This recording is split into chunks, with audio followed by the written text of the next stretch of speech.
guys, just put together a small leveling guide for guidelines and tips on how to gain experience effectively. The tips in this guide will help new players and veterans alike gain levels quickly.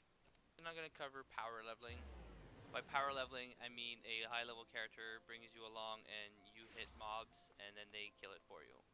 I want to get away from fate grinding. Fate grinding is just boring. You just can't do it. It breeds bad players. All they go in there to do is just spam targets and just quickly target an ad. They're just trying to mark ads so that it's their target. Personally, I hate it. I have not fate grinded any of my classes. At least by playing dungeons, you will be able to learn your rotations and your skills as you level up. Let's get started with our first tip. When you're getting ready to level, make sure you have food with you. So you're going to want to have just basic food that gives you 3 XP bonus and maybe stats that are good for your class as it is, but just cheap vendor food will work. Just remember, you're not buying the food for the stats, you're only buying the food for the XP bonus. I'm going to buy these, stack of 99, so for 1,000 it'll last me the entire game. Turns out it's already had a large amount of them. This is an alt, so I haven't played it in a while. What we're going to start with is from 1 to 5. What you're going to want to do is do your first class quest. This guide is going to be mainly for people that are on their second or third character, because on the first one you should be concentrating on the main story quest. I'll just keep going as I'm playing to show that it's really not that bad to get from 1 to 5, and I'll give out the tips as I read them through that I have written down here. The second tip that I have is stats.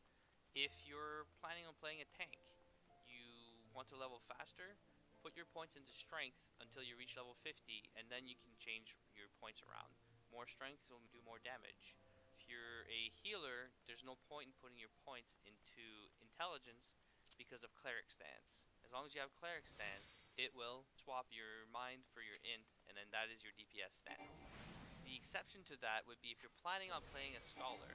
You will not get cleric stance until you're level 30. So you may as well put points in int and then change those stats after. At the Grand Company that you belong to, I believe the cost was greatly reduced in one of the recent patches, and your stats decisions won't affect you in low level gaming. With this character I'm not in the guild, but if you were to have a guild, hopefully you could ask them to put Heat of Battle on. That buff would give you an extra 10% experience gain per kill. You have rested XP if your bar is blue. Like most MMOs that you're familiar with, it gives you a bonus of 50% more experience gained per kill. If you already have a character that is level 50, you will permanently get a 50% bonus to your experience gain. That is as long as any class is at the current max level. I'm pretty sure the way this mechanic works is that it will give you a buff as long as you are lower than your main class, and your main class is defined by the class at the highest level. A good one to have is the Moogle Cap. If you do have it, put that on for the extra experience points you gain. I think it was part of the collector's edition, these pre-order bonuses. It's been a while since I've leveled another character. I myself have 4 alts, so that's quite a bit. So I have a lot of experience playing and leveling, and a lot of people always ask me, how do you level so fast? And I actually enjoy leveling. It almost feels like an accomplishment or a sense of progression. It's kind of fun. One thing you're going to want to not have is your Chocobo. Your Chocobo will leech your XP. The experience you gain while you have your Chocobo out, it's cut by about half. One reason to have your Chocobo out would be to try and finish your hunting log a little early before leaving a zone, or to help you with a fate boss that just popped and you're by yourself. And another reason not to have your Chocobo is that you can't queue for any content while you have your Chocobo out at this time. If this is your first time around, so your story quest is going to be important, because the story quest introduces you to everything you need to do to clear the story, and it unlocks your Chocobo, it unlocks everything you need to complete the game essentially. You will basically unlock every single piece of content that you need through the storyline.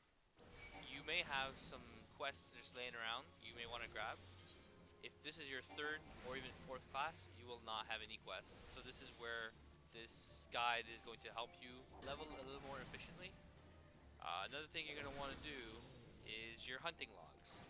So let's have a quick look. Logs. You have your challenge logs. which is complete dungeons. Everything in that list will give you bonus experience up until levequests. So you do those top 5 things, that's for your combat classes. After that, it's just guild or Grand Company seals, crafting and gathering classes. Companion is for your chocobo. So your dungeons, your guild hests, your fates, and your levequests. Now you can't get dungeons and guild hests for a while because they unlock at 10 and 15. Alright, and then there's the hunting logs. So let's go look at hunting logs. So here's a list of mobs, and I have it on show all, but I'll remove it. I usually go to show incomplete. So it shows me what I need and where I need to find them to get a bonus of, for 3 of these, I'll get a bonus 500 XP, which is about half a level at this stage. So ladybugs, I don't think there are any in this area. So the whole goal, do not turn in your first level 1 quest. Gain experience until you gain level 5 so that you can turn it in and grab the level 5 quest right away. It does not take long, and this is why I'm doing this video right now. So this sign means that the enemy is part of your hunting log. So if I kill 3 of these, I'll almost be level 5. Cross-class skills. You're going to want to have cross-class skills that benefit your character to do more damage or some survivability with some self-healing. Now on this character I don't have many unlocked. I will be using Raging Strikes. Raging Strikes is going to be my friend. You know, the cooldown is fairly long. The other options I think I would go is Internal Release. But straight damage is better than crit chance, so let's go with Internal Release. So some of the cross-class skills that may get overlooked would be the Archer, although I can't do it on a Black Mage. But on a melee class, you would get Straight Shot. Straight Shot gives you 10% crit chance, and you can basically have it up at all times because it's not a cooldown. Bloodbath is helpful for your melee. On a Black Mage, I would like to have Physic or Cure, but later on as a Black Mage you cannot have Cure, so Physic is better, and it's fairly low level to get. When you're at the appropriate level, you want to do your guild hests. If you look here, there's a completion bonus, so you're going to want to do all of these at least once, because these completion bonus are actually pretty good. That's a lot of experience just for doing it once, and they're generally under 5-minute fights, if not even less. And after, I believe, 2.2, maybe 2.3, they modified the first time completion bonus for every single class you do it for the first time with, as opposed to one time only. So if you've already done them with, let's say, Mage, you can go back and do it as a Warrior or White Mage, and you will still get the first time completion bonus. In dungeons, you will only get the first time completion bonus the very first time you clear. You're going to want to run the dungeon as you see this level. So as soon as you unlock it, you want to queue for that one, because you will get XP chaining. And I'll show XP chaining right now. I should be able to get it off of these. Get off my chocobo. So basically, if you kill one mob and then you kill another, you go into an XP chain, as long as if you're lower or the same level as the mob you're killing. So in dungeons, the first level that it unlocks generally is the level of the mobs in the dungeon, which means that's the time you're going to get the most experience out of it, because you will be chaining experience non-stop. Next step I have is daily roulettes.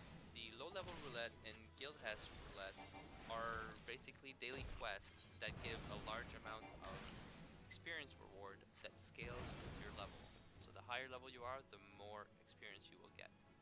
Low-level roulette equals to about an entire level from start to finish. The roll bonus goes to the role that is in highest demand at that time. Generally, it's tank or healer, and very rarely DPS. The roll bonus can be done more than once. It is there to encourage those rolls to queue to reduce the queue time for everybody else. If I kill this mob within 40 seconds, I will get more experience for killing the ant. Chain time is going to go up. Yeah, 60 seconds, and I got a bonus of 160% bonus experience. 50% of the bonus is because I have a level 50. Another 50 is from the rest of the experience. 20% is from the Mughal cap, and 3% from the Fury. Now I'm not quite sure where I got the extra, so the next kill is going to be more. It keeps going up, I believe by 8% for this one. So if I manage to kill another one, I'll get another 8% bonus on top. So if you're pretty quick at killing mobs, this bonus goes up quite fast. It's a really nice bonus to get. So if you're doing dungeons, this is going to give you a lot, because if you end up killing 5-6 mobs in quick succession, then it's just extra XP every time you kill one. And that bonus just keeps adding to itself as long as you don't let the timer run out. So now we're level 5. The best way to kill mobs fast to keep that chain bonus going is to kill them at your level or one level above. Anything above will take too long and waste time, and you may actually start missing because your accuracy will be very low. The higher level the mob, the higher the risk of you dying, which basically just makes you level slower. If you start killing mobs that are 2, 3, 4 levels higher, sure you can do it, but the time it takes to the reward you'll get, not worth it, unless you're in a group. If you're in a group, different story, you may be able to kill them fast enough. Also, since we're mentioning group, the experience as a group is not split. You will get the same amount as if you were by yourself, you just end up killing faster. And you get more chaining because you're killing faster. Also to note, if you see somebody else fighting mobs, if you do enough damage, which I believe is about 30%, you will also get full experience value for having killed a mob, even though it's not you that tagged it. If you tag a mob, you will get full experience even though somebody else kills it. So if you just walk around and you see people just fighting, you can just hop in without being in a group and still get experience. So now he's going to give us the quest for the next level 5. So this is why it saves you a trip if you go, just level till 5, then you come back. You don't have to come back twice just to receive a new quest. And you can do the same for this level 10 one, because the weapon is not really a must. It's an upgrade, but you can always just buy them at the market boards. And that is one of the points I should have covered already. Or craft them if you are a crafter, or know somebody that can craft them for you. The Grand Company weapons are actually really good, and all of the gear. So if you have Grand Company seals, I believe the gear starts at level 20. If you go to the market boards, you could pre-buy your weapons for every couple levels. So one of the points I wrote down is that because running dungeons can have really long queue times, if you're in dungeon queues, what you want to run is leaves, killing mobs if you're quick and you know a good spot, getting into leave quests, also fates. I personally dislike fates. I hate fates because they breed bad players and they just spam like flash or spam overpower or just arrow everything so that they get the first hit on all the mobs. It is an effective way of getting a lot of experience, but you are not learning your class, you're just basically spamming experience. As opposed to running dungeons, you will learn your rotations, you will get to learn your class better, and that will show when you hit level 50. So you can do those in between. Fates do give decent XP, but this is not what this guide is about, of fight grinding. At least with the fates, you know you're in the right area if you're the same level as the fates. Always do your hunting logs. I posted a link in the description to help you find the mobs you're looking for in your hunting logs. This concludes the early leveling tips that I have. Next, I will talk about specific locations and specific leaves that will help you level faster. Now I'm going to cover a little bit more about what actually works really well per, let's say per 5 level tier. So 1 to 5, like I've been showing, you just kill mobs, finish your hunting log, finish your class quests, and that should bring you up there. If that's a little slow for you, you can start doing leaves. They start at level 1 at each of the 3 major cities' first hub, and they also offer level 5 leaves at the same area. The leaves that you should cover, avoid any escort leaves. Escort leaves are really bad because they take too long, there's a lot of ads, and you will never get the bonus for completing it fast. The ones that you want to do though, you want to do the necrologs generally. Those are pretty easy. You kill a few mobs and then you get a bonus mob to kill often enough after you've killed a certain amount, but they're generally spawning right on top of you, so it's pretty good because you don't have to move, you just have to keep killing. And if you have the quest set for the right level, you'll also be getting XP chains without getting overwhelmed. Another type is really good is the type that you have to just pick up an item and that's it. Like you don't have to kill anything. You can avoid the mobs by, if you're a black mage, casting sleep. A white mage can also sleep them. A summoner can set their pet in, grab the item, run away. Or if you're pretty good at it, you could run in, run out, and the mobs will be slow enough that you can reset them and get the item anyway without having to kill them. It makes it a little bit faster. And the reason why you want to do it fast is that there is a bonus experience if you complete them fast. The other way you can do it is with a friend. If there's two of you and it's a type that you just gather items, just keep going. One runs in, you grab the items, he runs to the next one. By the time you're done, you go help him grab them. They're extremely fast. Another way to do that is the ones where they have imposter mobs. And what it is that you're supposed to gather a crystal, and then by that gathering that crystal, you go and use it on the enemy, and then it'll tell you if it's like a different enemy. What you can do for that though is you just kill it. You attack it, and if it's not the right mob, move on. You know, if it's the right one, then kill it. You could use this. You could use provoke. You could use because it's got range, and you can just outrun it if you had to. You could use sleep if you have it, and sleep if it's the wrong one, it won't chase you. Slept. That's pretty much it in a nutshell for using leaves to level. And then there's 6 to 10, same thing. Quests, kill, some fates, some leaves. There's nothing really specific. Finish your hunting log. At level 10, you start doing guild hests. And I have a bit of a list here for guild hests. Basically, you want to do those as you're leveling. After 40, there's no guild hests to do, so there's no point in trying to do some after that. But there's some that I'm going to note that are better than others. And I'll give you the examples and why I think they're better. At level 10, you will unlock basic training enemy parties. So that one is better than the other one because the other one is quick, but you just run in, kill the ad, and leave. So you're not getting ad XP. So that's why I believe that the first one out of the two, so not under the armor, but you want to do basic training, because there's more ads, and I'm pretty sure they're level 10. So if you're level 10 and you queue with this one, you'll be getting chain XP. The next one you'll want to be doing is basic training again, enemy stronghold. This one will have more ads. It may take maybe a minute more to do, but because the amount of ads that are in the guild hest, you're going to be getting more chain XP. And this one is at 15. So I would recommend maybe running this one the whole time, like the whole time you're level 10. This probably works better if you're a healer or a tank class, because your queues are going to be faster. If you're a DPS class, you may want to just maybe grab a party and some friends to help you do the hests. So the same idea is going to go for basic training. After that, you're going to want to move on to Stinging Back. Has quite a few enemies, and they're level 20. After that, there's All Is Well That Ends Well. It is okay, it spawns a lot. Flicking sticks and taking names is amazing. It's quick.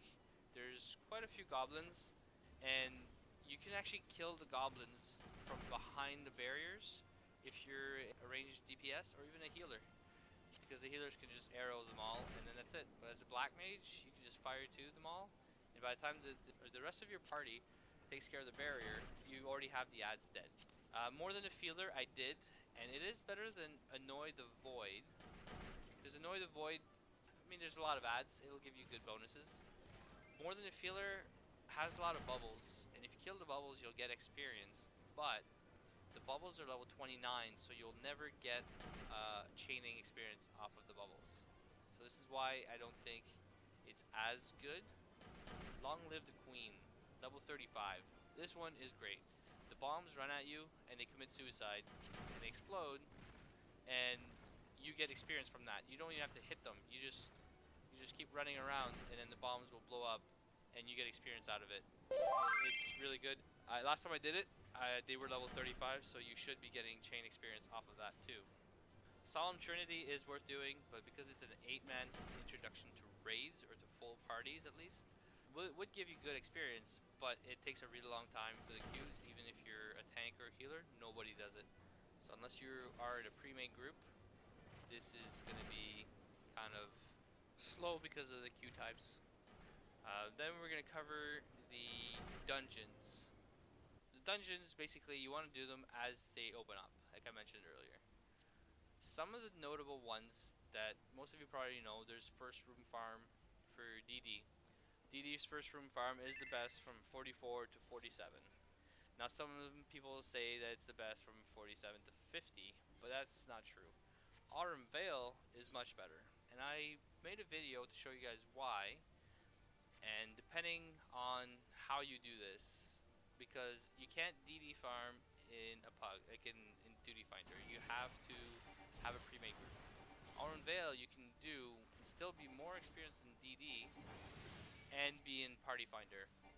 If you manage to get a 4-man group, I'll explain how you can do this and get much more experience than DD. And it's not first room farm. Some people do that. First room farm is really slow and not worth doing after 47. I'll show you the video right now. So hopefully this video has been helpful to help you guys understand where to get experience. One thing I forgot to mention in my tips, exploring the maps. Now, if you can find one map that you do not have explored, keep it for when you're in the high 40s, because it gives, I'm pretty sure it's about 30 to 40,000 experience for fully exploring a map at high levels. At low levels, it'll give you a couple hundred. If you wait until you're high 40s, and then that's where you're running low on quests, and it's like 47 is where the story quest kind of slows down in between.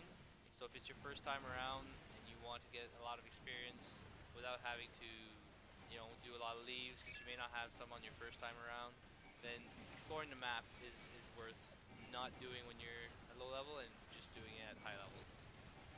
Hopefully this guide has been helpful. If you have any other tips to help people out, please post them in the comments, and hopefully we can get some of the newer players leveled up in time for Heavensward. You're going to have cleared the current content to be able to play Heavensward, and hopefully this will also help you if you already finished the story and you're just trying to get an alt up, or you're tired of playing the class and you want to try to play another one for Heavensward. Because of the new content, some statics will be changing their group makeups. If there is anything I didn't cover, please leave it in the comments. I would love to know of more ways to level. Having more tools is always useful.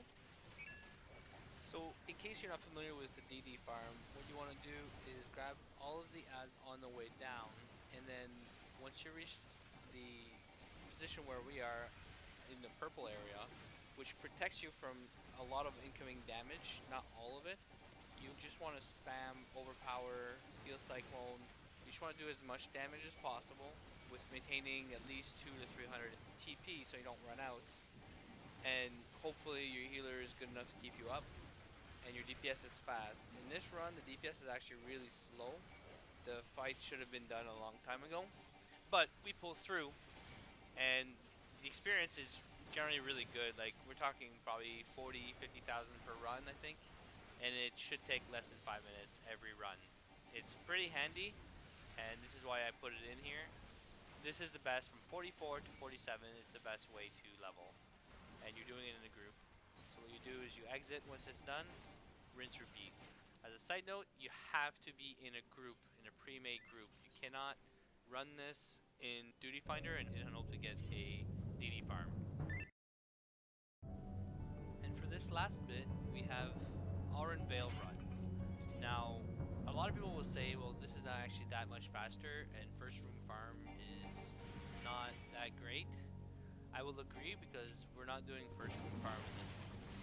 The nice thing about Autumn Vale is that you can do it as a Duty Finder if you plan on doing full runs, which not many people do, but you can at least queue by yourself for this.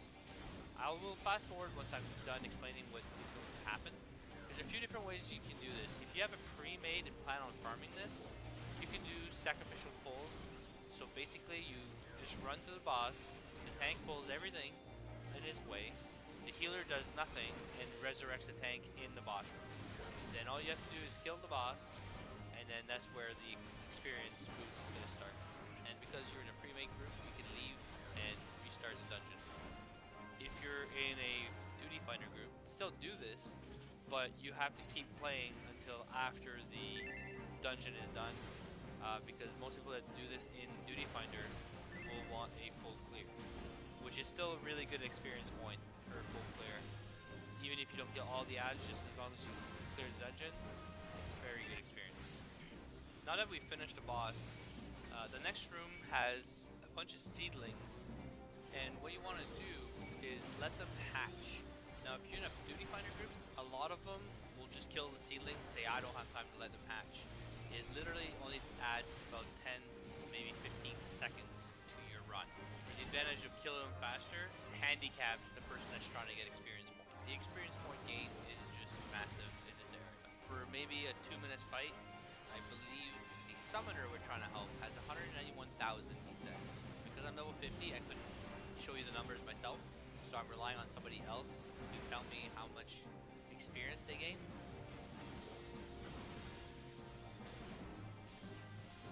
So the fight is really not that bad. You just kill the seedlings, and you want to initiate combat with the fruit without killing the fruit. Now these seedlings will have a little bit more HP, but they give 10 times the experience points that if you kill the fruit. So by waiting that extra 10 seconds, you give somebody 10 times the experience. So that's for about 8 or 10 ads. So it makes a difference between, let's say they give 100 experience per mob, then it's a difference between 1,000, which is then instead of 1,000 in total, you're getting 10,000 experience. Now the summoner just typed in WoW, so I asked him how much experience he now has. He has 230, which means he just got 40,000 experience from about 15 seconds. Maybe I'm being generous with the 15 seconds, but for about, let's say 25-30 second fight, he just got 40,000 experience. Now, if you're planning on doing a full run, there's actually another full further on just before the last boss, and there's actually quite a bit more of the seedlings and fruit. You just have to be careful not to pull both. At least, you can pull one and still be okay. But if your group's not comfortable with it, just pull the seedlings and then pull the gold line. And same idea, just kill the seedlings and you'll be getting a lot of experience points. Again, I'm going to ask the summoner how much he's gotten, and the results are just amazing. The summoner posts that, and that's how you get 275,000 experience in 2 minutes. I'm actually shocked by the amount, but it does line up if he has full rested, and this is not his first character, I'm assuming. So if he already has another level 50 and he's rested experience, then 275 could make sense. For normally, you probably get about 150,000. And at his level, he's also getting XP chain. So you also have to think about that. But it's going to be a lot more than DD for 47 to 50. Because DD at 47, you're also getting less experience because the mobs are lower level. If you found any of this